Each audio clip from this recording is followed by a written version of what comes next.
When I helped design my line of AMF Roadmaster wheels, I said make them red, white, and blue to bear my name, Evel Knievel.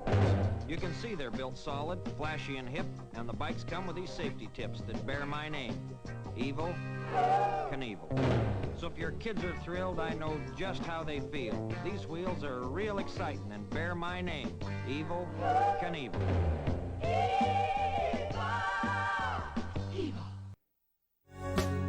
Hi, this is Evel Knievel, and you're watching Born to Ride. Thanks for tuning in to Born to Ride TV, the longest running biker TV show in the world. Hey, man, I think we're in Choppertown. Choppertown. Oh, Choppertown. Choppertown. Choppertown. All this and more here on Born to Ride.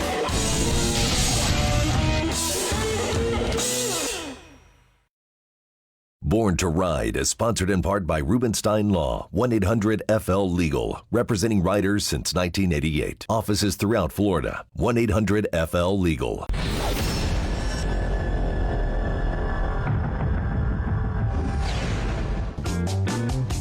Hey, man, I think we're in Choppertown.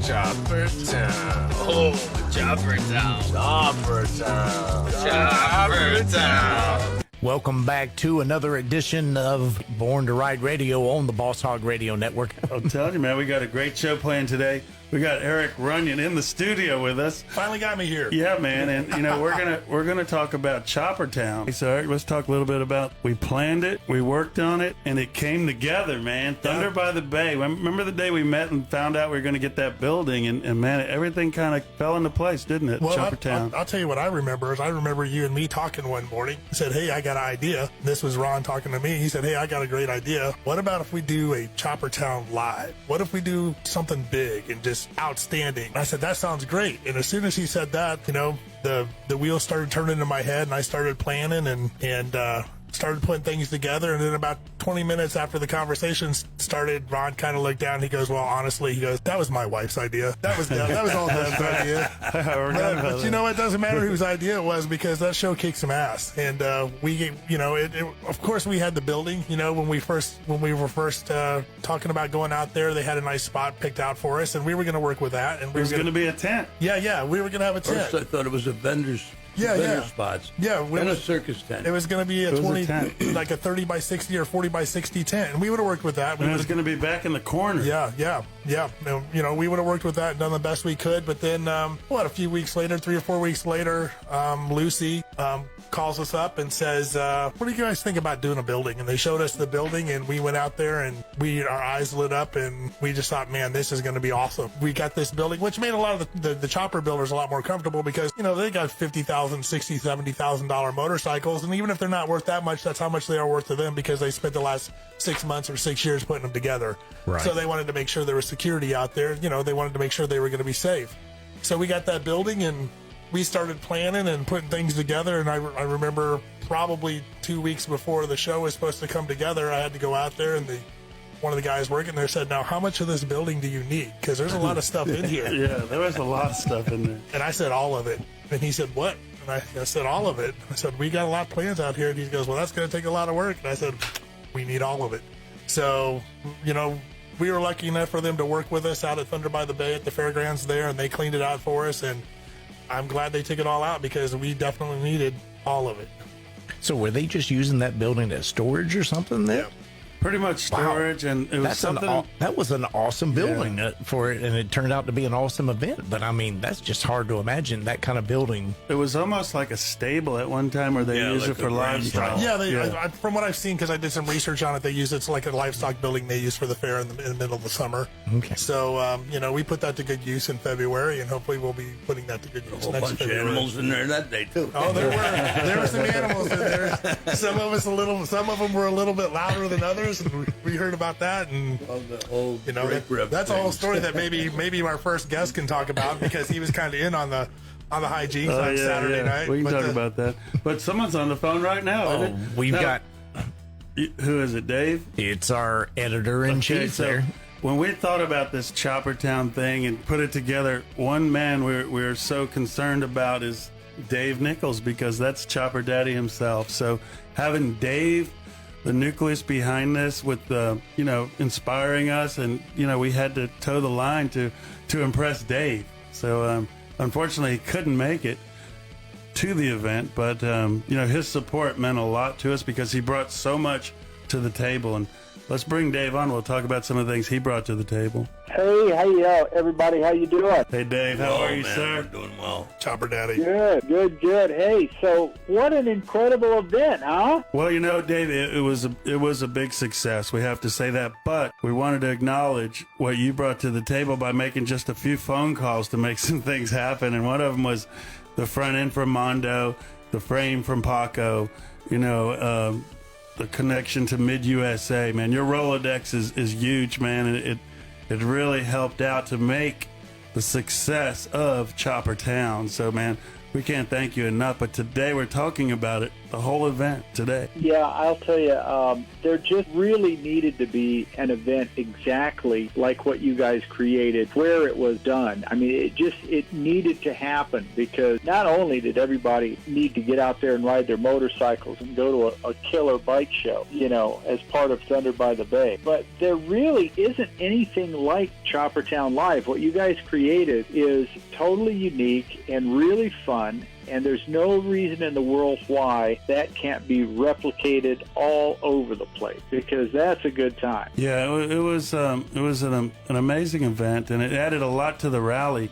Lucy, who runs the rally and does so much for children's charities, I was very excited about it and very thankful about it. But when we talk about the real blood, sweat, and tears to get it all done with the logistics, that's why Eric's here in the studio tonight, because he's going to be talking about, how it all came together step by step. By promotion, by marketing, by design and promos and, Instagram and then social media but the networking with the builders, because you can't buy that. You just can't buy it, and it comes with respect. And Eric, you did a great job networking, bringing some great people together for this great event. Well, thank you. I'll tell everybody, I have had several people come up to me after the show and during the show and say, thank you for putting this together for us. That wasn't just a me thing. That wasn't a Gears and Glory thing. That was a Born to Ride thing. It was a team effort. Thank yous are all well and good, but to me, it was just me and my friends getting together. These guys I've known for several years through my work as a photographer, and the respect goes back and forth. They know what I'm trying to do for them, and without them, I couldn't do what I do. And,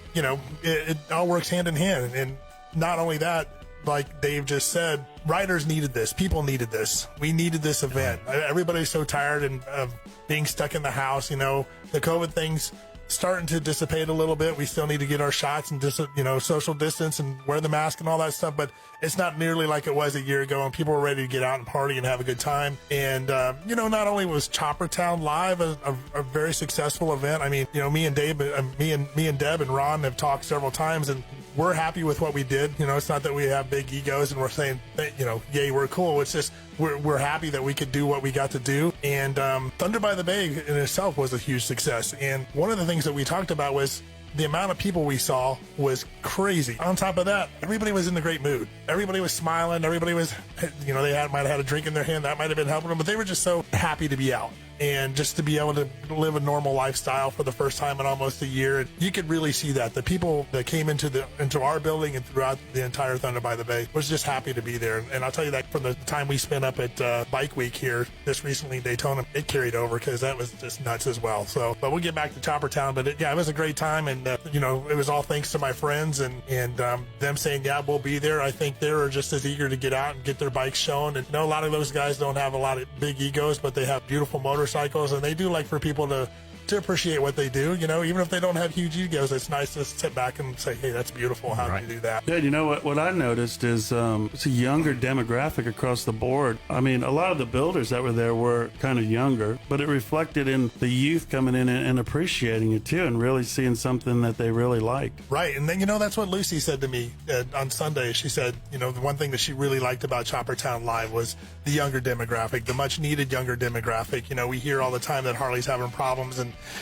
the older demographic, the demographic was 55 and older, 60 and older, something like that, and they're having a hard time marketing to the younger demo. They're out there. There's the 16, 17, 15, 14-year-olds out there that are just in love with the lifestyle and dying to get into it. And they'll go out and buy a used Harley Sportster for $1,500, $2,000 and start wrenching on it on themselves, and that's where it starts. So I think one of the positive aspects about me and what I do is I've got my ear to the ground, and I'm always watching for that younger demographic, that newer rider, that newer builder. That's why I think it works well with Born to Ride, because Born to Ride's tuned in to the older rider, the older demographic, and so I can bring these younger guys in and make them part of what everybody enjoys doing. And it was really nice to see at Choppertown Live.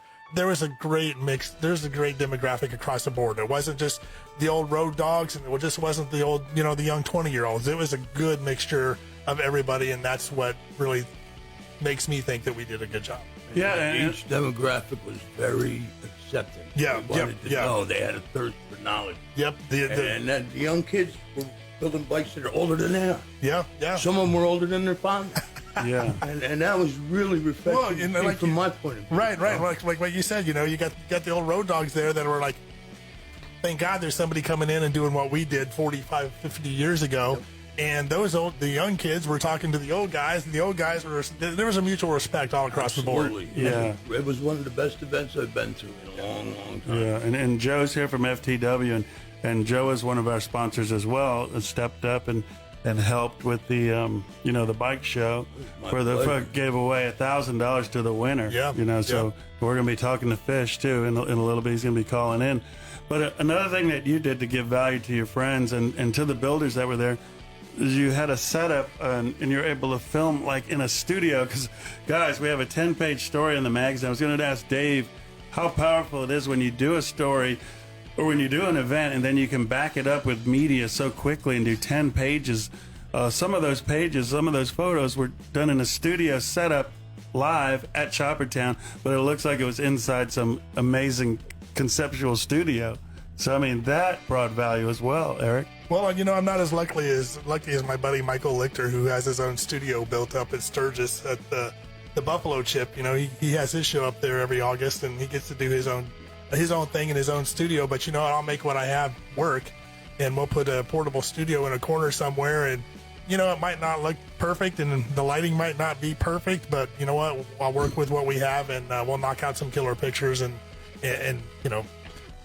take it to the next level just doing that. I mean, look at the quality of the photos. And Dave, I mean, you've been an editor. You know how hard it is to make it all happen, but to be able to document it properly, isn't that important?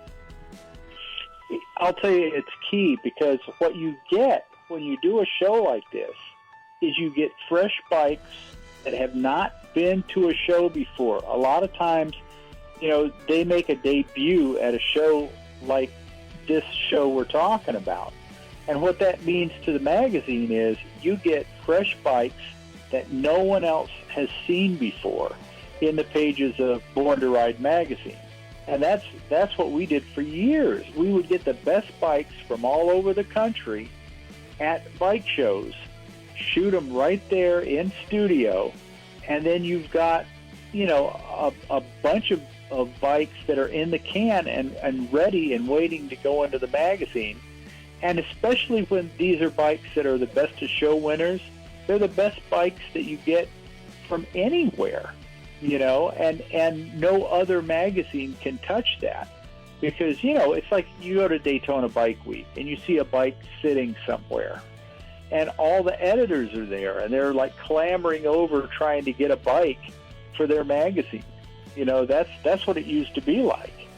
But by creating your own event and populating it with these phenomenal bike builders that are bringing incredible motorcycles to the table, you're getting fresh bikes. No one's ever seen them before. And right away, you can turn around and start putting them in the magazine. And that builds readers as well. That means the people at home that are looking at this stuff, it's good for everybody. It really is.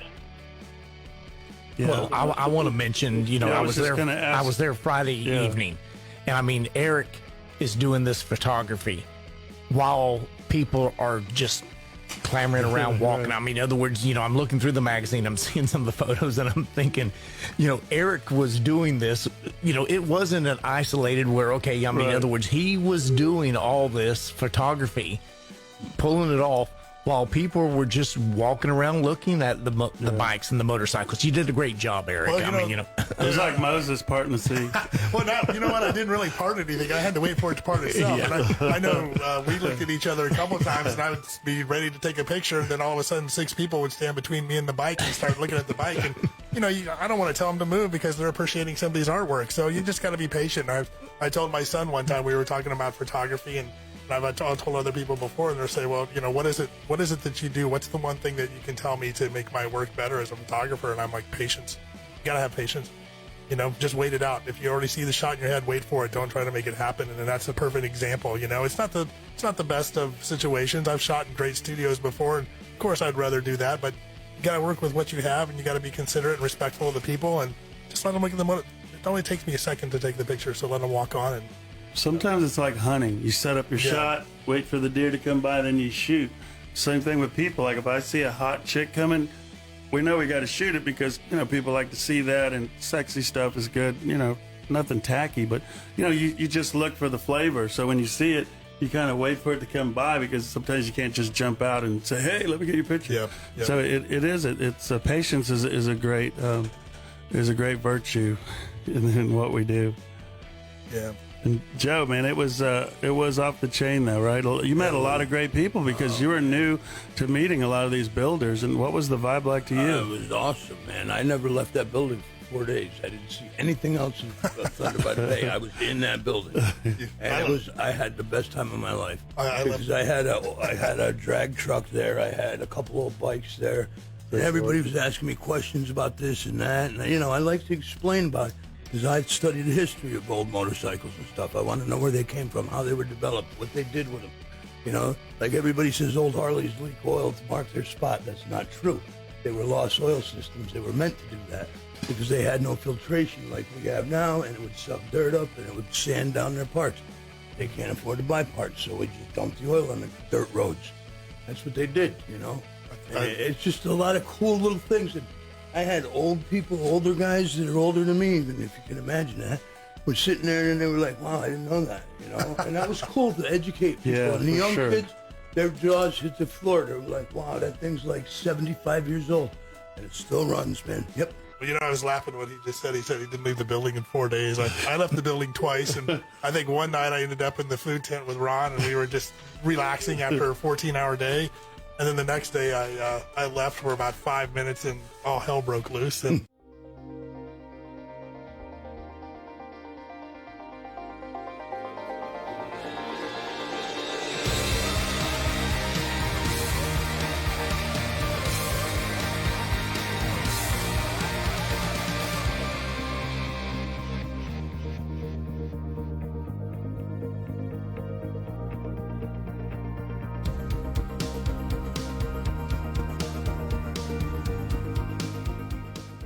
If Instagram is your thing, we're there.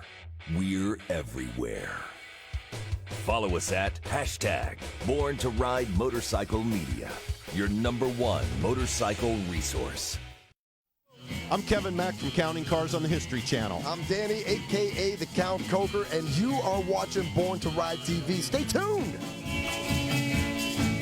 Woo! Oh, yeah.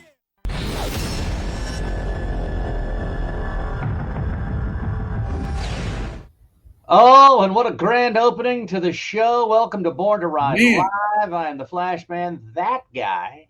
Editor-in-chief. He's the editor-in-chief. That's the Chopper Daddy, Dave Nichols. How are you? How are things out west, buddy? All is well. All is well. It's springtime. Yes, it is. Time to get out there and ride your motorcycle, folks. That's exactly what we've been doing down here on the east coast of things. I was thinking about it the other day. It's just amazing with the technology that we have and we use every week. But sometimes you got to kick back and think about it. We are coast to coast. We are anywhere there's internet, you can get this show. It's amazing. We're worldwide, friends. Yeah. And hey, that guy right there, you'll notice he looks a little different this week. He got a job as a security guard, so he had to clean up. Just kidding. I had to clean her up a little bit. It was actually a new beard trimmer accident. I hate that. What happened? Hate that. Man. So let me tell you what we got coming up. As you saw in the first segment, you saw some great footage of Choppertown Live. Yes. That, of course, was at Thunder by the Bay this year. We're going to give you more of that. You're going to see part 2 of our coverage of Choppertown Live coming at you in just a sec. All right. Hey, but first, don't forget, folks, if you're not a part of our Facebook family, we sure would like to have you. I think we're down to 1 now, Dave. One guy is not out there. We need that one guy to join our family. Everybody else, everybody that rides a motorcycle in the world is part of the Born to Ride Facebook group. We want you, that one guy. I think it's Albert. Albert, just do it. Do it. Do it. And don't forget. Do it. I'm going to do it. And don't forget, too, BornToRide.com has links to all of our other channels, our Facebook, our Instagram, whatever you need. 25 years of Born to Ride at your fingertips, all available digitally. So make sure you check it out, BornToRide.com. That's so, right. Dave, what do you say we get to the second part? Let's do it. Choppertown Live.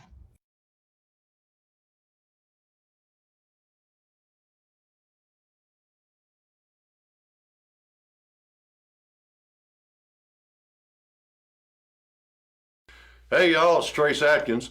One reason I'm excited about the High Seas Rally is their commitment to supporting our military and first responders. I'm proud to be helping High Seas Rally's Salute to Service mission, raising money for Wounded Warrior Project, and celebrating our heroes on the front lines. I'll see you in October 2021.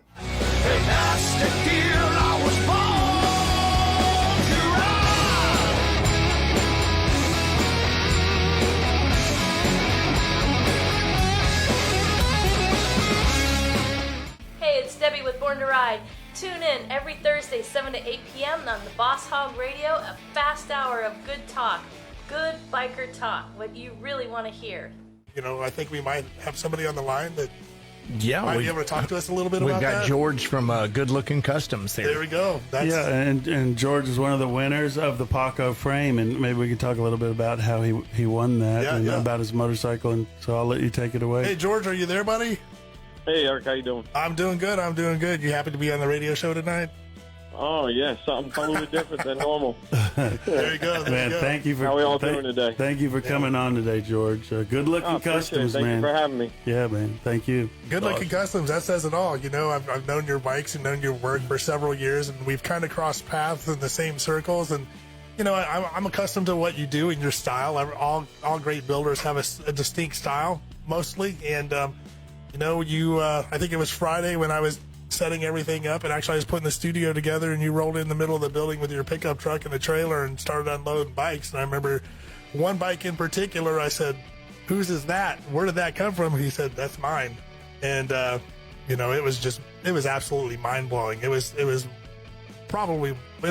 definitely my top 2 favorites of the entire weekend. And how did you describe it? Someone was saying like a kaleidoscope, someone on acid with a I mean, do you remember how that was described? Was it you or the other? Yeah, I mean, my boy Troy, thanks. He's like a little, everybody calls him like a little space age, he's a little space age bike designer, I'd say, because his paint job schemes that he thinks about in his head, it's just, they're totally out of the norm for me. And mainly my bikes are mostly simple, mostly rideable, 100% reliable.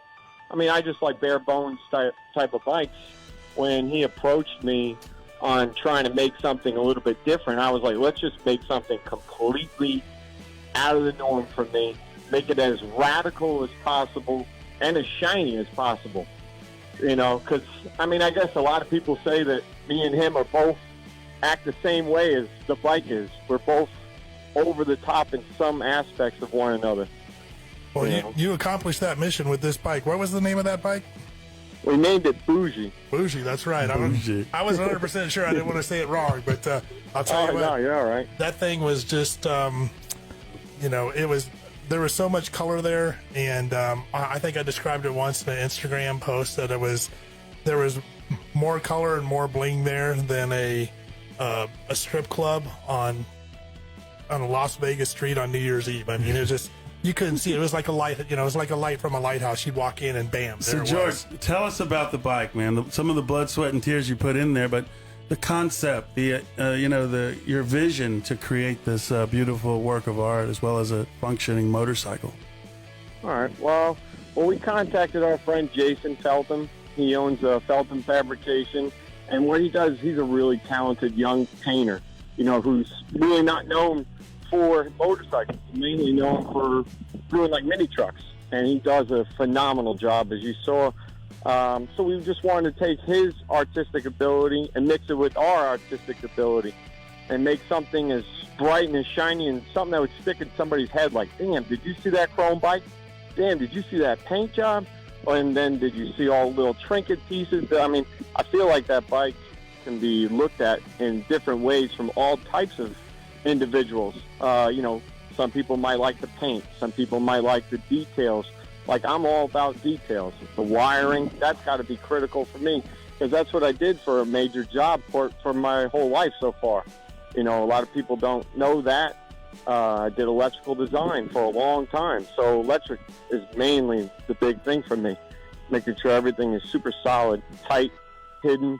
That's why we ran everything's in the handlebars, everything's in the frame.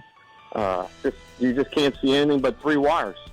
One of the things about that bike, there's so many things you could look at that all day, every day for the next month and see something different and beautiful on it. And, sometimes it's the most simple things that, it's not the paint job, it's not the chrome, but I heard more than one person say, man, those brass lines are pretty killer. Those brass lines are awesome. So the details that you're talking about really make a difference. Yeah, those brass lines were definitely difficult to do. Whoever says they can roll brass, let me see. We ruined a lot of line to make that. Tell us about the motor. To make that. Yeah. Oh, okay. So the motor is a 103-inch shovel with a full cast top. The whole inside is all Evo. So it's got Evo wheels, got Evo cams, got Evo lifters, it's got Evo oil pump, it's got Evo timing, Evo breather, but it does have shovel head top end, shovel head pistons, big valves, big valves, decked, ported and polished. It's a beast to start. Every time we started, I'm just saying, thank God my leg gave. It stayed true. Well, we know we've seen that picture on Instagram. I don't know who was lucky enough to get it. I went back after you did it the first time and tried to get it, but I couldn't replicate. It was you're starting it and a big ball of fire blows out the carb. That was pretty awesome. They just showed that, yeah. Yeah, hopefully, hopefully it does that now in moderation when Troy's riding it, But it did make for a good show. One thing I wanted to bring up is we were talking about the show and how Chopper Daddy Dave was talking about how awesome it is to get these bikes together and get pictures and get them in the press so quickly. We just had Daytona Bike Week and I attended several shows, and I know Ron and Deb attended several shows, but all the winners, the core winners and the core group of guys were at Choppertown Live. That's amazing. And I thought, I think the end of February was perfect. It's almost like, what is it, the Golden Globes before the Oscars? Yeah. You get a chance to get a tune-up to see who's going to do what. And I'll tell you what, Fish and George and Weems at all the shows they went to this weekend, they just cleaned house, man. So it was awesome to see all those guys there and just carrying forward with their success. And it was a hands-down favorite between George's and Fish's bike. And, they both had awesome qualities about them. I mean, man, they're just, if you just look at them, you look at them, you don't know the stories. Maybe it's easier to pick a winner. Sometimes people don't know the backstories. They don't know all that goes into the bike and, one has better paint or one has better this or that. But as I told somebody at the show, they asked me what my favorite bike was at the show. And I said, you know what, for me, it's not the bling and it's not the paint.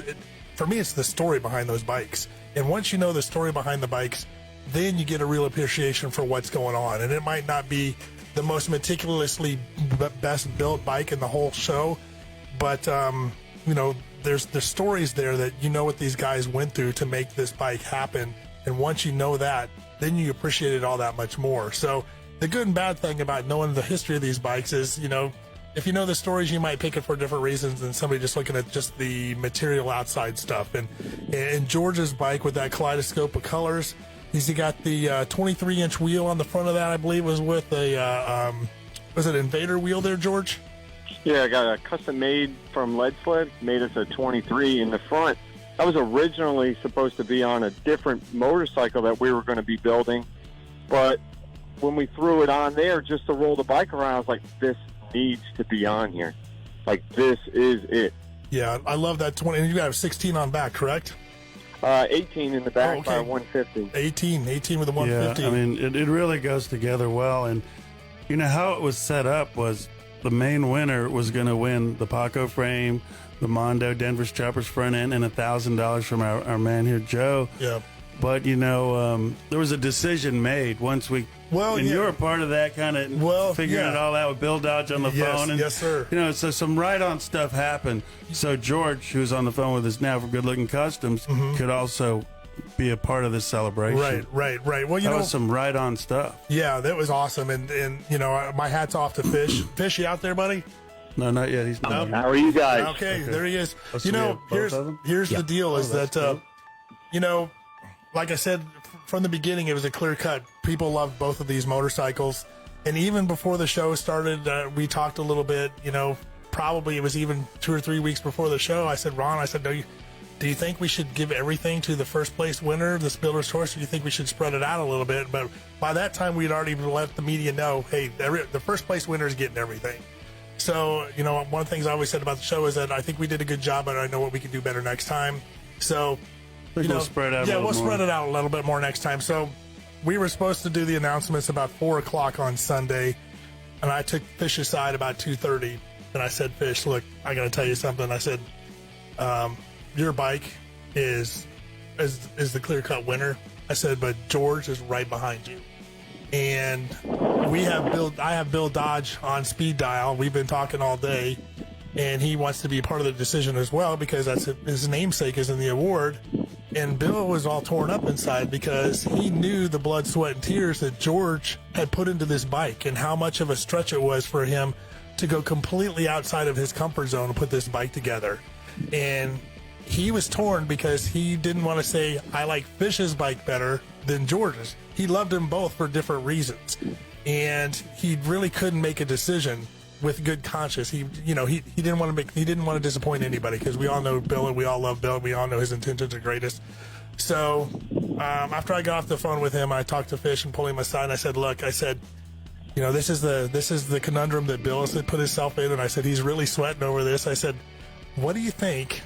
You know, you're getting 3 awards. I said, what do you think if we gave the second award, second place winner, the first runner up, something as well? You know, you've got 3 things coming, and you know what? Fish, without hesitation, said, look, I always thought from the very beginning that the Builder's Choice Award was stacked with all the great stuff, and I think we should spread it out. So it was at that moment, it was an hour before the awards that Fish said, let's give George the Paco frame. You know, we don't want him to go home empty-handed because he put way too much into this. It's not like, hey, thanks for trying. He kicked ass. So I was really proud that we had a great group of guys there that we were able to do this, because I know in some circles, and maybe the older guys or back in the day, that stuff might not have flown too easily, you know? There could have been a lot of drama there, but, you know, we had a great group of guys there, and George was very deserving in winning something. You know, we had to give him something. So thank you to Fish for stepping up. Matter of fact, At Crystal Harley Davidson, the Hog Stars are working hard to get you the most for your trade. I'm hoping to trade in my old motorcycle, and I really hope to get $3,000 for it. Hey sir, I'm Bo, general manager here at Crystal Harley. I just got back from appraising your motorcycle, and the book says it's worth $2,800. But here at Crystal, we're prepared to offer you 25% more. How's $3,500 sound? Sounds awesome. Let's do it. Absolutely. Come see the Hog Stars at Crystal Harley Davidson, where you'll get up to 25% more on your trade-in.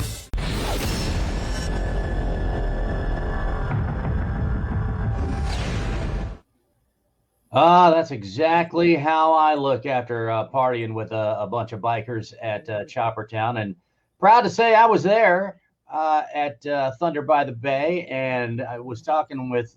Are you listening? Are you listening to me? Yeah, of course.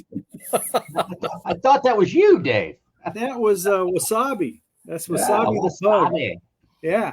But I was talking to Ron the other day in great detail. We've got some pretty cool things that are going to be coming up. And, yes, we do. I know you being the editor-in-chief, you're privy to all of this secretive information. You got anything you can, any little kittens you can let out of the bag there, Dave? Wait till you see what's in the next issue of Born to Ride. I can say no more. That's it? That's all you got for me? Well, I want them to read the magazine, bro. I guess. Folks, don't forget, here in the Tampa Bay area, you can always get your hands on the paper copies. Yes. But in the event that you can't get your hands on a paper copy, BornToRide.com has got all of it for you. You can thumb through the pages of the latest Born to Ride magazine digitally. Just flip it through at your leisure, on your phone, on any kind of device that you might have. It's a good time. There you go. That's the easiest way to do it. Perhaps you're like me, and when you're in the what I like to call the throne room, there's always a lot of flipping going on. Yeah, they call it flip and flash. Get it? Flash. Flip and flash. That's it. So let me tell you what we got coming up, folks. I'd like to know. We got part 3 of Choppertown Live, but this is really something I want you to pay close attention to, because we have a bike builder who is known as Fish. Yeah. Not the guy from Barney Miller. No.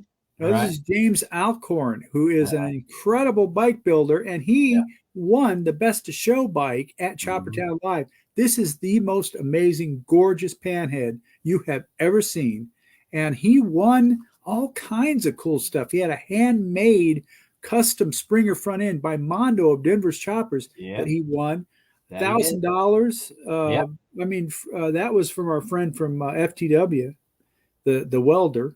Right? Yeah, good bunch of people. You know, I had the honor of actually being at Choppertown this year, did the music and hung out with Eric Runyon quite a bit. We had a good time. I was set up over there. And it was just an amazing thing, Dave. They had this, the guys from Roosters, my buddies over there, had this van that it was a barn find van, a 1974 all original Ford custom van. Yeah. Yeah, you see it. You see it in the video. You see bunches of it. It's the orange one. Check that thing out. And as many folks were coming by, just as many folks coming by snapping photos of the motorcycles and all the cool things. That van got so many hits and so many pictures.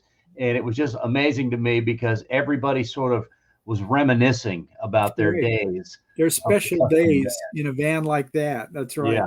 So my buddies from Roosters here locally in the Berg, in the Pinellas County area, a bunch of cool guys, man, and they do some amazing stuff. And they really did have some pretty cool custom bikes in that of their own. And I'll tell you, all of the guys, it was a shame that everybody couldn't have gotten a little bit of something, because there were just so many amazing bikes. And, you know, you and I talk about this quite a bit. It's pretty doggone amazing when you have the passion to do something like that, to put a motorcycle together, every nut and every bolt, and build it from scratch, from the ground up. How much work and thought goes in, and just how much these guys are able to bring their ideas to life. It's such a cool thing. It's really true. And you know, they wouldn't do anything else. It's their great love, their great passion in life. Yeah. And that's what Born to Ride's about, folks. So let's watch part 3 of Choppertown Live coming at you right now.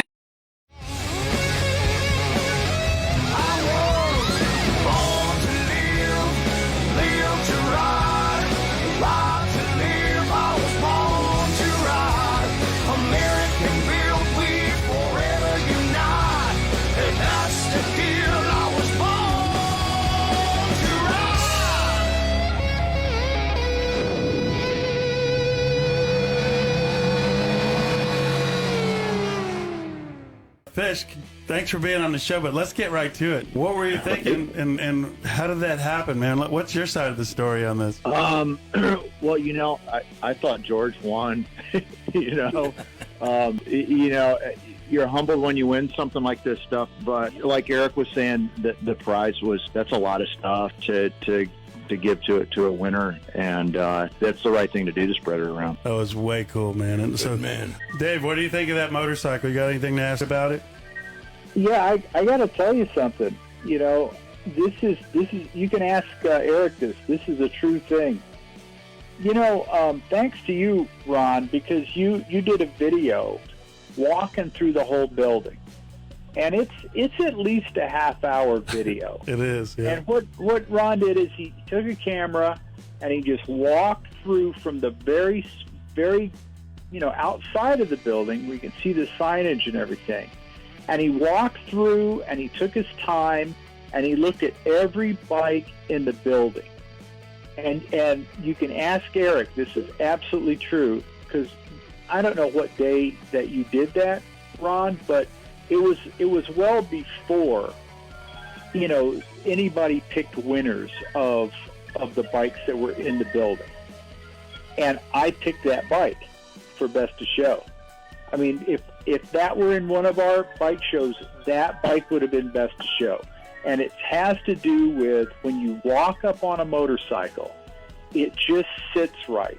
You look at it, and the first thing you think is, I would love to ride that bike, and you start looking at it. You look at the fit and finish. I mean, actually, the last thing when you're judging a bike, the last thing you look at is the paint. That's kind of like the icing on a cake. You look at the fit and finish, you look at all the handmade parts, you look at all the tiny little details that the builder went out of their way and spent their blood, sweat, and tears to build.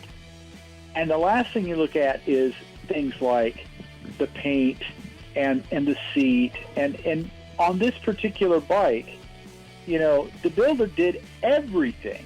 Absolutely everything. It's amazing.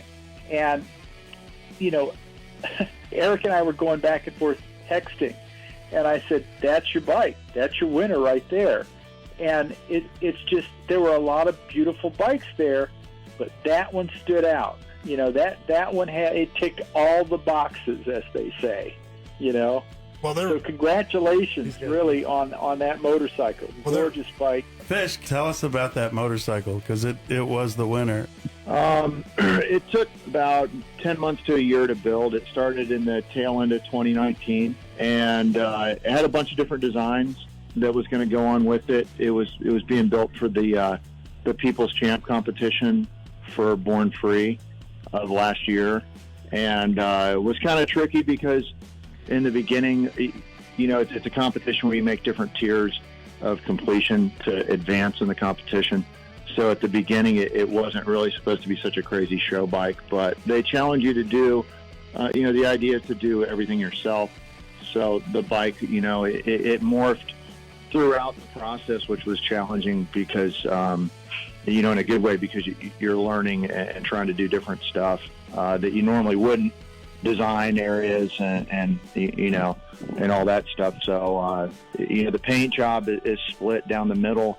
One side is House of Color Tangerine, the other side is House of Color Root Beer, with the mural on the top. And most of the controls are made out of stainless and fabricated exhaust, and I built the wheels and just everything. It's a lot. The seat as well, right? Yeah, all the leather stuff I did as well to try to, make the whole thing kind of fit together. And, from front to rear, it all has to flow.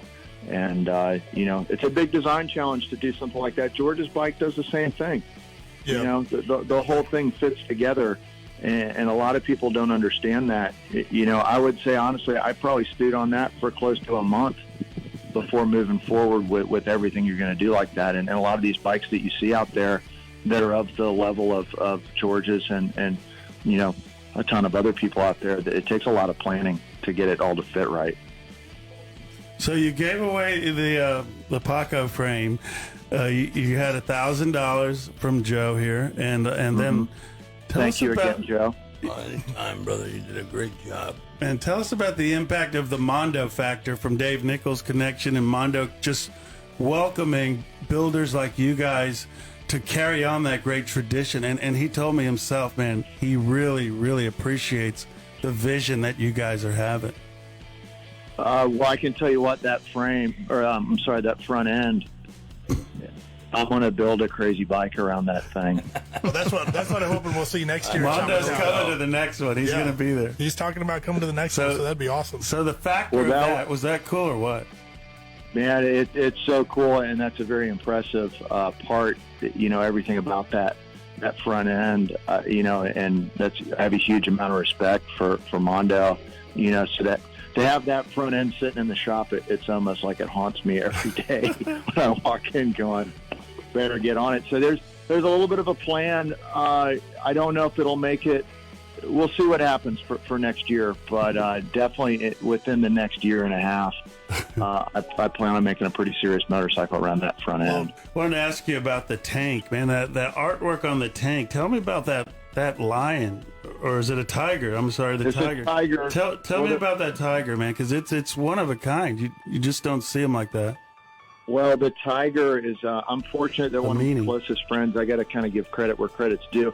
One of my closest friends is Mike Wilson. He's a tattoo artist. And in 2018, I went to a paint class called the Brushmaster's Getaway, and they encourage you to kind of draw your own artwork. So I started on a program 2 years ago to try to kind of polish what I had going on, and that tiger head is a logo that he started drawing that we incorporated into a t-shirt. So we incorporated it into the gas tank artwork, and I started making a collage of the bike. Was originally going to be called the Joker and the Thief, and it was going to be a tiger and a snake fighting, and the tiger was going to have the thief's mask, and the snake was going to have the Joker's hat on it. But I couldn't get it to work out quite right, so it kind of got toned down into that art design on the top, But it's a kind of a conglomerate of a bunch of different stuff. But yeah, it's painted all with one-shot lettering, enamel, and a little bit of airbrushing, but it's all done by hand with. And that was by your hand, because you're the painter as well, right? Yeah. I really like doing that style of painting. I'm not a very good traditional pinstriper. I like to do pinstriping art, and when I designed the bike, I knew that I was going to do some form of mural on the top, so that's what we went with. I mean, that's what so many people, when they mention your name, your company name, or anything about what you do, is you get immersed in the project, and you are all over this bike as far as manufacturing and just making it all happen from the seat with leather work. Some guys are just leather guys. Some guys are just painters. Some guys are builders. But what you brought to the table and what you do is just amazing to so many people. And I know George can rock it out as well. But, I mean, what you're known for is the whole motorcycle. And that's very, very unique and very special, man. Very special. I appreciate that. One of my bigger inspirations is Paul Cox, that worked for Indian Larry, if anyone out there listens familiar with that. Oh, yeah. But Paul does everything as well.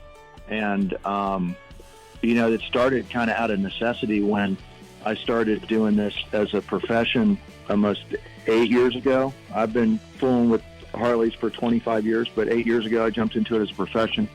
And that's kind of what was missing in how a lot of people out there, they do, when they're building a bike and riding one, they finish one, sell the one they've been riding to start the next one type deal. And the progression of the motorcycles that were getting completed were missing paint. They were missing a good seat. They were missing proper fabrication, hardware. And that's what I started focusing on at the beginning, because I couldn't really find someone that could do the leather work and some of the paint the way that I had it in my head. And that's kind of maybe the blessing and the curse, I guess. I was just going to say that's the blessing and the curse of being an artist, because when you envision something before you do it, and just like me as a photographer, I always see the picture before it's done, but as a builder, I can imagine you see the finished bike before you even start it. Well, most of the time, I think all you builders start out with great intentions and a clear idea. Maybe along the way it gets cloudy, but sometimes people can't translate what you see in your head as far as, like you said, the seat goes or the paint goes. There's little details that you see that you can't translate. So, you know what? If you can't find somebody to do it, somebody like you can just do it yourself. Yeah, correct? I mean, that's an amazing concept. And on the line, we have Dave Nichols, editor of Easy Ride for 23 years now, editor of Born to Ride. And I know Dave wants to talk to you about this motorcycle as well, don't you, Dave? Because this is the one that you actually saw in that video. Yeah, it absolutely is. And, you know, we were talking earlier about how a bike sits, and that is completely up to the builder, you know. They have it in their mind. They picture a motorcycle, you know, first before anyone actually sees the bike, you know, and it makes all the difference. You know, that bike, it sits right, it looks right, it feels right, you know, everything about it, all the one-off parts, everything about it, you know, that is a show-winning bike. And it's something that it's hard to explain to people, you know, if you're judging a bike show. It's hard to explain to people, why did you pick that particular bike? People will come up and say, well, what was wrong with my bike? And you say, come with me. And you don't walk over to their bike, you walk over to the bike that won and say, look at this. This is why this bike won. And you walk them through why it won so they can then improve what they do. Because it's all about attitude. It's all about the whole, you know, bike builders are different. They're a different breed of people. And they're very special artists that create, you know, these moto masterpieces out of metal. It's pretty amazing. You know, there are few things like this in the world anymore, where you have these artisans that can do this kind of work. And, you know, it used to be that there were no aftermarket companies, you know, and the beauty of this particular show is it's like that. You know, the builders that are putting these bikes together, yeah, you can buy this part and you can buy that part and you can make a bike out of them. But these guys, they start with this idea, you know. A lot of them sketch, and they'll sketch out what they want the bike to look like beforehand. But that particular one, man, I'll tell you, my hat's off to you guys for that bike. That is, I can't wait to see it in the magazine as a feature. Thank you so much. Thank you so much. I really, really appreciate that. I can't wait to see I can't wait to see that 16 over front end on the build by Fish either. I mean, yeah. 16 over, you know. Maybe you know what? I got to tell you something. Yeah. The 16 that Mondo makes, when he does a 16 over Springer front end, and you put it, you know, I don't know if it's going in that. It's not going in that Paco frame, but whatever it's going into, you can, honest to God, turn, you know, the bars all the way and just make little circles in a parking lot. The bike will be so absolutely balanced. You know, it sounds like, 16 over. No, it's a perfect front end for a chopper. Yeah, you know, one of the things that I was envisioned in my head after this was all over is like, well, maybe George can get together with Fish and they can meld this frame and this front end together, and we can see what we can come up with. You know, it's just a fantasy of mine. It doesn't have to happen, but like I said, I can't wait to see what Fish brings to the table next year. And George, for sure, like I said, I've known of him for several years and seen his bikes at several shows. Him and Casey are there a lot. And you know, Casey's his wife, and she's very supportive and really instrumental in what he does. They both really are part of the lifestyle, both part of the culture. And I think that's one of the things that was cool about the show. It wasn't just about the choppers. It was about the vans. It was about the hot rods. It was about the roller skates. It was about the skateboards. You know, there's a certain culture to that, and they all get it. So, you know, I saw George's bike, and just from what I've known of him in the past and the bikes that he's put together, my mind was blown. And as a photographer, you know, I work with girls a lot, and I can see 100 girls standing in front of me, and I can pick one or two out in the split second which one I know is going to photograph best and do the best as going forward as a model, maybe. And it's the same way with motorcycles. You know, I saw we had 66 bikes, 70 bikes in this building, and we had Fish's in the front and we had George's in the back, and they both stood out like diamonds. So you know, I'm just grateful that they made it to the show. Like I said, I've known of George for a while, and gave me an opportunity to meet him. And I never met Fish. Fish was probably the only person in that building that I've heard of him, and I've heard lots of stories about him, which were good. And so I was happy that he was there. So it was a great melting pot of builders, pro builders, amateur builders, enthusiasts, and people that just get the culture. And I think it all came together well. So I'm very grateful that George and Fish were at this. We were grateful to be there too. Thanks for thank you for having us. Yeah, and one thing that we want to do is document it properly. So we're in the process of creating quite a few episodes of the TV show from Choppertown, and the current magazine has a 10-page feature. So it's pretty exciting when we put forth the effort to magnify the greatness of builders like you guys and all the other guys that were there too. That was our mission, is to really magnify the greatness of the lifestyle that we had inside that building and we have every day. You know what? Yeah, we're fortunate. It's a great time for it. Not that I'm the oldest guy in the room or most experienced or whatever, but in 25 years ago, it wasn't as welcome, and there wasn't as many like-minded people of that age group able to hang out with their friends. It really wasn't where in our neck of the woods, And one of the inspiring things that struck me at the show was how many people just could get together and have a good time like that. You know, that was awesome. And like you said, and it carried along through Daytona and your show. You just had a show. Was it last Sunday? Yeah, it was last Saturday. Last Saturday, a lot of those guys were there, and same group of guys, same group of great people, and good time was had by all, and we look forward to carrying that through 2021 into 2022. Yeah, we're running out of time, guys. If you need copies of the magazine, we'd be happy to send them to you guys and have them in the shops or where you guys build your bikes. So please reach out to Eric. Real quick, how can people get in touch with you, Fish? On any of our social media, on Instagram, we're Alleyway Customs with a K. We're also on Facebook. Our website is www.alleywaycustoms.com, and we're also at Alleyway Customs on YouTube. Awesome. And George, how do they get in touch with you? Good Looking Customs? Just type in on Instagram, check it out, Good Looking Customs, and I'm always posting as much as I can. Okay, certainly appreciate it, guys. Thanks for being part of Born to Ride. And as always, keep it in between the ditches. Stay safe until next Thursday. This is Born to Ride Radio on the Boss Hog Radio Network.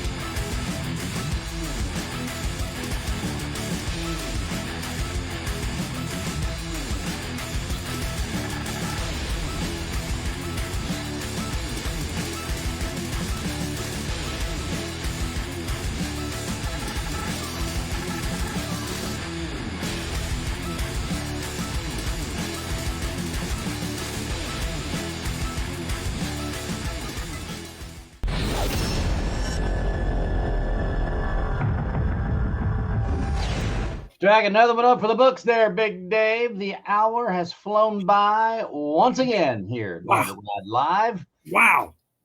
That's what I said. Man, what a show. Yeah. We're so glad you could be part of it, folks. And don't forget that one guy who hasn't joined our Facebook group, Born to Ride Facebook group, join us. We want to see your motorcycle. We want to know where you ride to, what you're all about.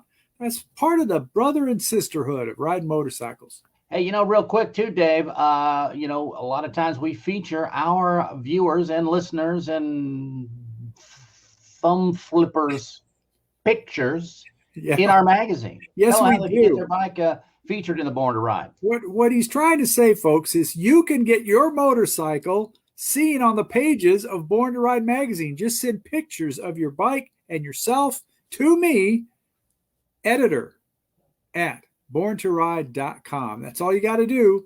Editor at borntoride.com. I'll get your pictures. I'll take a look at them, and you might just find yourself and your motorcycle on the fine pages of the world's best biker rag, Born to Ride. That's right. 25 years worth of biker content. It's all at your fingertips and available digitally at borntoride.com. Well, that's all the time we've got for this week, Dave. Another show in the books.